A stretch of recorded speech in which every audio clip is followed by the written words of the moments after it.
Alright, so I've been wanting to make this video for a while about public bathrooms, specifically male public bathrooms, but I think there's some overlap with some things that could also affect female bathrooms. But specifically, I'm talking about male bathrooms, things that um, annoy me, and maybe I'll also talk about how, you know, maybe a couple of the things that I'm going over also kind of impress me too.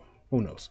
But yeah, so typical male bathroom, you're gonna have, let's see if this floor plan kind of shows everything that I want to kind of discuss. So in the male restroom, you're gonna have the one trash bin, the toilet paper dispenser, you're gonna have the three faucet sinks, the stall, handicap stall, one stall two. All right, three mounted urinals. All right, so we can start here. So in the bathroom, the first thing that you need to know in the male bathroom, there's a bit of etiquette that exists when it comes down to urinals. So the urinal specifically, when the urinals are being used, it's typically gonna be a 1-0-1 type formation. There's rarely gonna be a case where it's gonna be 1-1-1. It's always gonna probably be, you're gonna see the middle one be left empty. Just the way how the unwritten rules of male etiquette is when it comes on to the urinal. We need a bit of a splash zone and a bit of space to be comfortable without having a dude directly next to you. So um, if you come in and you see two guys and you come in between, that can be one of the things that annoys me. That you've never been raised properly and you don't understand male toilet etiquette. All right. Another thing that I don't like about um, the urinals. Let's kind of go back. So typical male urinals in Jamaica specifically, um, when you finished using it, you're going to have a little nozzle thing that you're going to be touching. I don't like the idea of touching that because one, you don't know who had touched it before you. You don't know, the type of germs that they have. Now, it could be a case that yes, you're definitely gonna be washing your hands after, but what if, whatever things that germs that they have? What if the soap that the person has been that is in the bathroom isn't strong enough to handle that? I worry about things like that sometimes. So yeah, another thing, when they put in the urinal cake, I always consider the I don't know what this thing is made from, and when you pee on it, it literally will it will disperse while you're using it, and it sometimes release like a scent, and that scent actually goes into your lungs. I think about that also. That's kind of annoying because I don't know how this could impact me long term, but that's just the basics. Another thing that I don't like about the male bathroom, something that people typically really love to use when they see it as an option. Now on the floor plan that I just showed, where is it? All right, let me click this one here. So on the floor pan, it's on this one, the hand dryers. I will never again use a hand dryer after kind of figuring this out. So remember, it within the bathroom space, within this whole space here, right?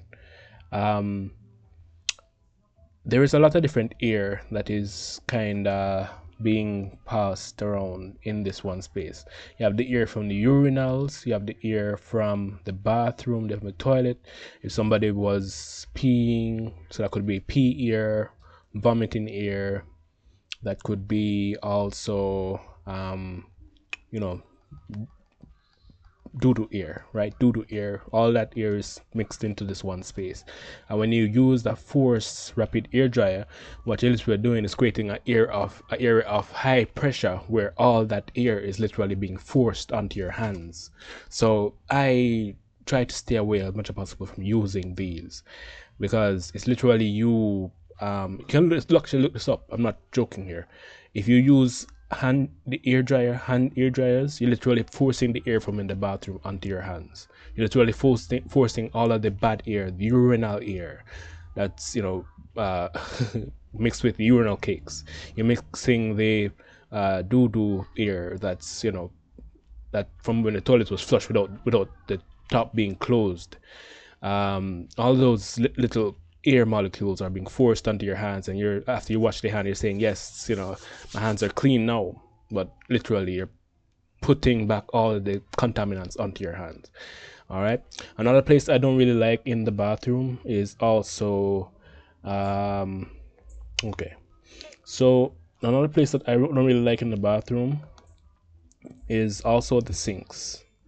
So a part of what you're gonna do when you're going to be washing your hands in the bathroom, you're going to be touching the sinks also. What that means is when you touch the sinks, let's say you touch the part where the water is going to be dispensed from, you're going to be touching that part, and this is somewhere that somebody who was using the bathroom previously, they're going to be touching that also. They're going to be touching the soap dispenser. And just recently too, let's say this is a bathroom that you've used for years, right? Let's say it's somewhere that is close to where you typically work out, or somewhere that is in somewhere that you typically go for food. Um, I was in a bathroom recently, and I was kind of reminded of this. All right, so the bathroom I was in, for some reason the soap dispenser wasn't working, and what they typically do when that happens, they'll put a bottle of soap on the counter. So I'm maybe paranoid in my thinking this way, but let's say that's something that's common that they'll do, that they'll put the soap down when the soap dispenser isn't working, right? That's pretty normal behavior. What if that it becomes so habitual to you that let's say one day somebody puts a bottle on, maybe somebody random comes into the bathroom and they just put this mystery liquid down. You think it's soap, right? When you throw it on your hand, it's actually something else entirely. Yeah, yeah. So that's another thing that that kind of worries me sometimes in the bathroom. Another place that I want to talk about briefly too is the stalls. So in the stalls, right? This one is from MP Fittings. A couple of things really worry me here. So I was watching this video on TikTok the other day about this lady. She has cancer, and she was talking about certain things that you shouldn't do when you have cancer. So one of those things is you shouldn't use the same bathroom. So she was talking more within the context of her house, but um, the idea of somebody having gone through chemo and using the same bathroom that you're using, how would you know that? Let's say, and even worse, this is a public space, and most people don't typically know that.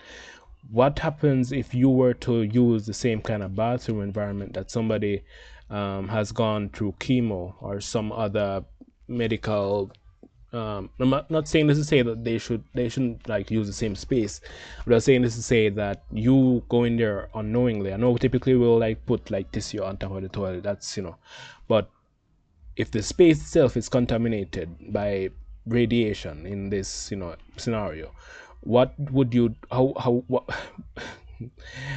yeah, so let's just move past that, but that's another thing too. I'm thinking about also the tissue that's in the bathroom. So because this is a space that so many different um types of air are being mixed up. So you have the chemical air from the urinals, you have the vomit air, may have vomit air here, you may have air, you may have poo poo here also. All of those things, when you consider this toilet tissue, all right, especially like look at this one dangling down. So all of this air is literally being collected by the toilet paper dispenser also. So that's another thing that is also, potentially contaminated, or, will definitely be contaminated by the air that's in the bathroom, because, it's in the bathroom space.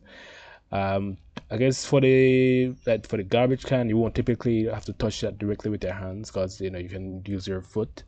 But, yeah. Otherwise too, so the same rules can apply to the hand, let's say the paper dispenser that you would use in the bathroom, because those would typically also be in the same bathroom space.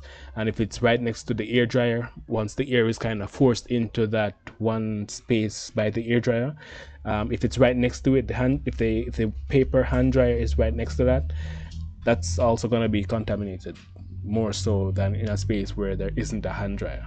So yeah, that's the video. I'm afraid of public bathrooms for multiple reasons. Anything like that I'd like to add, that I'd say, the other day I was like thinking about, I kind of appreciate the way how urinals are kind of shaped. I can tell that's why they actually put a lot of thought into like the splash zone, because you typically, when you use a urinal, you don't really have to worry about the splash getting on you. It's kind of designed in a really nice way, and I really appreciate that. I also kind of noticed that right here, the part that would be right under where you'd kind of lift up and where you kind of set yourself to do the pee. Sometimes you may find like hairs right here, so that's literally somebody like pulling the hairs out, and it falls on here. And that could be for multiple people. So yeah, I don't like public bathrooms that much. All right, done yapping though. All right.